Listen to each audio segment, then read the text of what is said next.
सर्वप्रथम सर्वांना जय शिवराय. मित्रांनो, आज राज्यामध्ये वारे सुटल्यामुळं अनेक शेतकरी चिंतित आहेत. काहींना आतापर्यंत असा पाऊस झालाय की तिथे वापसा नाहीये. काही ठिकाणी मात्र प्रत्येक तालुक्यामध्ये 10 ते 15 तर काही ठिकाणी 20 गावांचा असा समावेश आहे की तिथे बिलकुल ढेकळं पण विघरले नाही अशी परिस्थिती पाहायला मिळते. पण एकंदरीत हे 10% भाग सोडले तर महाराष्ट्रामध्ये 90% एवढी मान्सूनच्या पावसाची पडण्याची व्याप्ती ही पूर्ण झालेली आहे. आता आजचा जो 30 जूनचा जो काही प्रभाव आहे, हा वारे आणि दुपारपर्यंत जे काही ऊन पाहायला मिळते, यामधनं महाराष्ट्रातल्या काही सोडलेल्या भागांना अजूनही चिंता वाटते. पण एक लक्षात घ्या, तुमचाही भाग सुटणार नाही, तुमच्याही पेरण्या सुखरूप होतील. आता आजच्या 30 जूनला संध्याकाळपर्यंत काय होणार आहे किंवा 1 जुलै, 2 जुलै, 3 जुलै या कालखंडामध्ये काय परिस्थिती उद्भवणार आहे आणि त्यामध्येच हे जे काही सोडलेले भाग आहेत, यांच्यासाठी काय चिंता आहे, पहिले हे बघूयात. सगळ्यात महत्त्वाचं, राज्यात पुढील 4 दिवस झडी ते चटकाऱ्याचं वातावरण आहे आणि ही झड संततधार पाऊस हा जवळपास 3 तास, 4 तास तर काही ठिकाणी 6-6 तास बरसणार आहे. मग आज जी काही तारीख आहे 30, या तारखेला खान्देश, नाशिक, इकडे सांगलीचा पश्चिमेकडील भाग, कोल्हापूर, पुणे, अहिल्यानगरमध्ये संततधार पावसाला किंवा झडीच्या पावसाला सुरुवात होणार आहे. त्याचबरोबर मध्यरात्रीपर्यंत मराठवाडा आणि विदर्भातही प्रत्येक जिल्ह्यामध्ये जालन्यासह छत्रपती संभाजीनगर, धुळ्यासह सुरुवात होणार आहे झडीच्या पावसाची.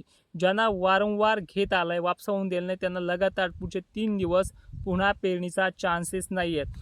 पण ज्यांना निव्वळ सोडला आहे ते 1 जुलैपासून ते 4 जुलैपर्यंत रोज या संततधारेमध्येच यांच्या जमिनीची जी काही कोरडेपणा आहे तो पूर्णपणे दूर होईल, अशी पद्धत येत्या 24 तासामध्ये सुरुवात होते आहे.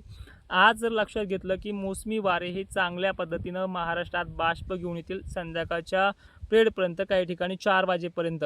पण ज्यांना निव्वळ सोडला आहे असा बीडचा काही भाग आहे, लातूरमध्येही परिसर आहे, उमरगा आहे, त्याचबरोबर नांदेडमध्येही काही भाग आहेत, पालममध्ये आहेत, परभणीमध्ये सुद्धा आहेत आणि बीडबरोबरच जालन्यामध्ये सुद्धा कुंभारपिंपळगाव सर्कलमध्ये आहेत.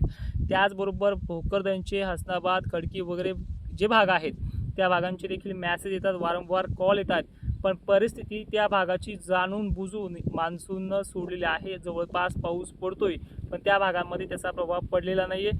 तो आता 1 जुलैच्या संध्याकाळच्या किंवा दुपारच्या पिरेडपासून पडेल. 3 दिवस ते 4 दिवस सूर्यदर्शन दिसणार नाही. त्यामध्ये दिसला तर एक अर्ध्या 1 घंट्यासाठी फक्त दिसेल. एवढं झडीचं जबरदस्त वातावरण येत्या 24 तासात म्हणजे 1 जुलैपासून ते 4-5 जुलैपर्यंत राहणार आहे. आता विभागानुसार जर लक्षात घेतलं तर कशी कंडिशन राहील. सांगली, सोलापूर, कोल्हापूर, पुणे परिसर, अहिल्यानगर, बीड जिल्ह्यासह झडीला सुरुवात उद्यापासून तर काही ठिकाणी आज संध्याकाळपासून होते आहे. धुळे, नंदुरबार, शहाद्याची तर चिंताच मिटणार आहे, कारण की मोठं लो प्रेशर मुंबई मार्गे गुजरातपर्यंत नाशिकचा जिल्हा कव्हर करून धुळे, जळगावपर्यंत प्रभाव टाकते.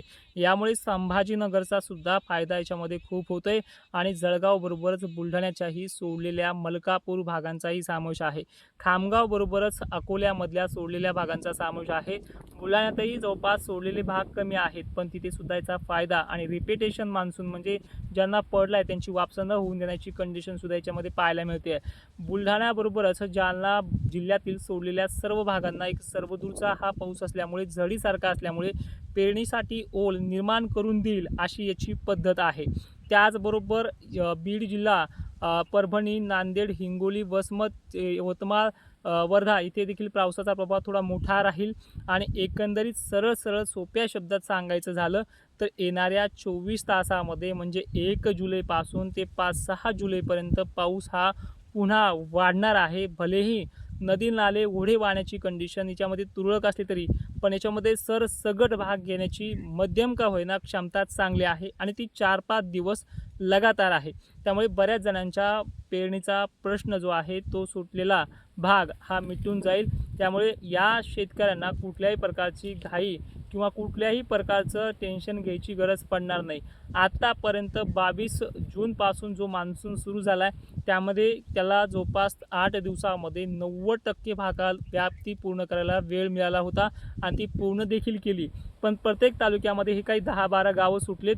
आता हे घेण्यासाठी याला काही मोजका कालावधी लागतोय, तो देखील या 2 दिवसात पूर्ण करेल अशी शक्यता चांगलीच वर्तवण्यात येते आहे. त्यामुळे येत्या 24 तासामध्ये सूर्यदर्शन कमी, झडीचं वातावरण जास्त आणि लगातार 4-5 दिवस असल्यामुळे चिंता करण्याची गरज नाही आहे. आता जुलै महिना सर्वशाम कसा जाईल हे देखील पाहूयात. जुलै महिन्यात मी मागेही पोस्ट दिली की 1 जून महिन्यामध्ये पोस्ट दिली की 1 जुलैपासून ते जवळपास 8 ते 12 जुलैपर्यंत हा पाऊस कायम आहे आणि ह्या महिन्यात मोठा खंड नाही आहे. परत 10-12 तारखेनंतर टेम्परेचर वाढून परत मोठ्या पावसाचे संकेतसुद्धा आहेत. त्यामुळे एकंदरीत काळजी करण्याचा विषय नाही आहे. मित्रांनो, काय प्रश्न आहे ते कमेंटमध्ये करा. जय शिवराय, धन्यवाद.